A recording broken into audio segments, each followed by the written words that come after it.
बहुत प्राचीन बात है। एक नगर में एक राजा शासन करते थे।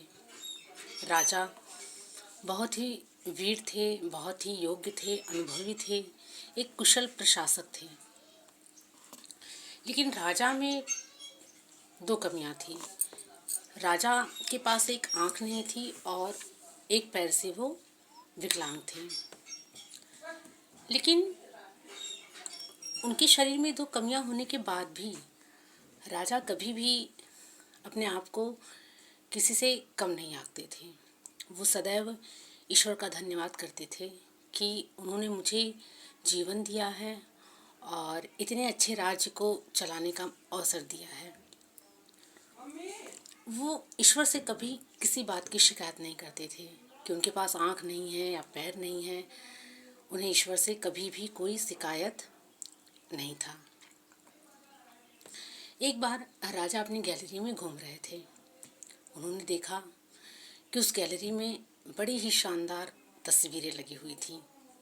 राजा बड़े ही ध्यान से उन तस्वीरों को निहार रहे थे और बहुत ही प्रसन्न और खुश हो रहे थे।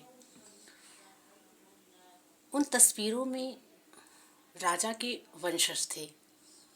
राजा के जितने भी वंशज थे उन सभी की तस्वीरें वहाँ लगी थी, जो दिखने में बहुत ही खूबसूरत, प्रतापी, पराक्रमी नजर आ रहे थे।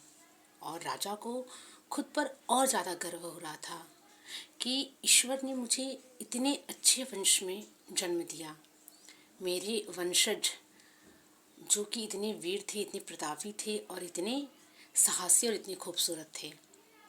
वो अपने आप में बड़ा ही खुश हो रहा था और राजा बहुत ही गर्व का अनुभव कर रहे थे। उसके बाद राजा उन तस्वीरों को देखते देखते, जब वो अंतिम तस्वीर के बाद जब दीवार पर उनकी नज़र पड़ी तो वो स्थान खाली था। राजा ने अपने मन में विचार किया कि अब यहाँ पर मेरी तस्वीर लगेगी। राजा कुछ समय के लिए सोच में पड़ गए कि यहाँ पर जब मेरी तस्वीर लगेगी तो मैं कैसा लगूँगा। मेरे पास एक आँख नहीं है, एक पैर नहीं है। इतने खूबसूरत तस्वीरों में मेरी तस्वीर तो सबसे बेकार होगी। बस राजा को इस बात की चिंता होने लगी। तो राजा ने निर्णय लिया कि मेरे मरने के बाद मेरी तस्वीर पता नहीं कैसी बनेगी। इससे अच्छा मैं जीवित हूँ, मैं अपनी एक अच्छी सी तस्वीर बना लूँ और मैं अपने मंत्रियों को या अपने आगे आने वाली पीढ़ी को ये आदेश देकर जाऊं कि मेरी मृत्यु के बाद मेरी यही तस्वीर वहाँ लगाई जाए। तो राजा ने अपने दरबार में ऐलान कर दिया बड़े बड़े चित्रकारों को कि उनका चित्र बनाना है। अब बहुत बड़े बड़े चित्रकार उनके दरबार में एकत्रित हुए। और जब राजा को सबने देखा तो राजा को देखकर सबके मन में ये विचार आ रहा था कि राजा दिखने में तो इनके पास एक आँख नहीं है। अगर अब हम तस्वीर बनाएंगे और इनकी ऐसी ही तस्वीर बनेगी तो कहीं राजा हमें दंड ना दे। तो बस राजा को देखकर सभी लोग पीछे हट जा रहे थे और उन्होंने कहा कि महाराज, आपकी तस्वीर हम नहीं बना पाएंगे। अब राजा बड़ी गंभीर चिंता में पड़ गए कि क्या कोई व्यक्ति नहीं जो मेरी अच्छी सी तस्वीर बना सके। तभी उस राजा के पास एक नौजवान उपस्थित हुआ और उसने कहा कि महाराज, मैं आपकी तस्वीर बनाता हूँ। और उस नौजवान व्यक्ति ने राजा की तस्वीर बनाई। कुछ दिनों का समय लिया और उसके उपरांत जब उसने राजा को तस्वीर दिखाई तो राजा उस तस्वीर को देखकर बहुत ही खुश हुए, बहुत ही गदगद हुए। और राजा ने उस व्यक्ति को गले लगा लिया। उन्होंने कहा कि तुमने मेरी बहुत अच्छी तस्वीर बनाई है। और राजा ने अपने पुत्र से यह बता दिया कि जब मेरी मृत्यु हो जाए तो मेरी यही तस्वीर उस दीवार पर टांगा जाए। उस तस्वीर में वो जो नवयुवक था, उसने उस तस्वीर में राजा की जो तस्वीर बनाई थी उसमें उसने राजा को एक घुड़सवार के रूप में प्रस्तुत किया था और राजा निशाना साध रहे थे। राजा के एक तरफ की तस्वीर उसने बना रखी थी, जिसमें राजा का सिर्फ एक पैर दिख रहा था, जिसपे वो घोड़े पे सवार थे और तीर चला रहे थे, जिसमें ये समझ में आ रहा था कि जो राजा हैं वो अपनी एक आंख उन्होंने बंद कर रखी है और राजा का जो आंख खराब था उसी आंख को उन्होंने बंद करते हुए इस तस्वीर में दिखाया।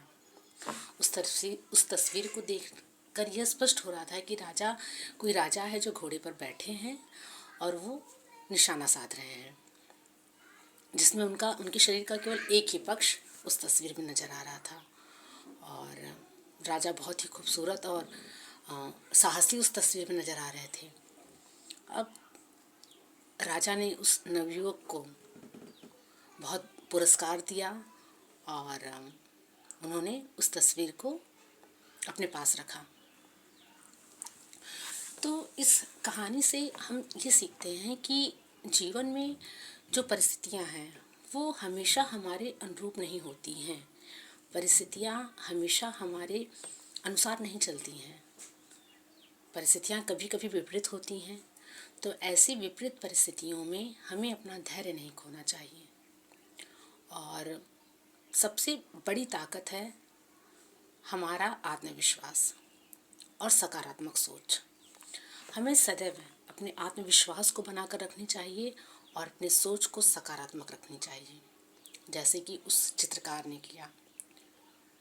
राजा के रूप रंग और शरीर से भी वो विकलांग थे, रूप रंग भी उनका बहुत अच्छा नहीं था, लेकिन उस चित्रकार ने उस समय भी जब वो चित्रकारी करने बैठा तो उसने अपने अंदर के आत्मविश्वास को जगाया और सकारात्मक दृष्टिकोण से उसने काम किया और राजा की एक अच्छी सी तस्वीर बनाकर राजा को प्रस्तुत किया।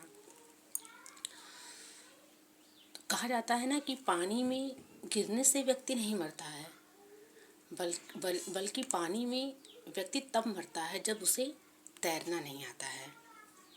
कोई व्यक्ति अगर पानी में गिरता है, यदि उसे तैरना आता है तो उसकी मृत्यु नहीं होगी। हाँ, जब उसे तैरना नहीं आता है तब जाकर उसकी मृत्यु होती है। तो अगर ये मेरी स्टोरी आप सभी को अच्छी लगी, मेरी सीख आप सबको अच्छी लगे, तो प्लीज़ मेरे चैनल को सब्सक्राइब कीजिए, मेरी इस वीडियो को लाइक कीजिए, शेयर कीजिए और अच्छे अच्छे कमेंट्स कीजिए। आप सभी का बहुत बहुत धन्यवाद, बहुत आभार। हर हर महादेव।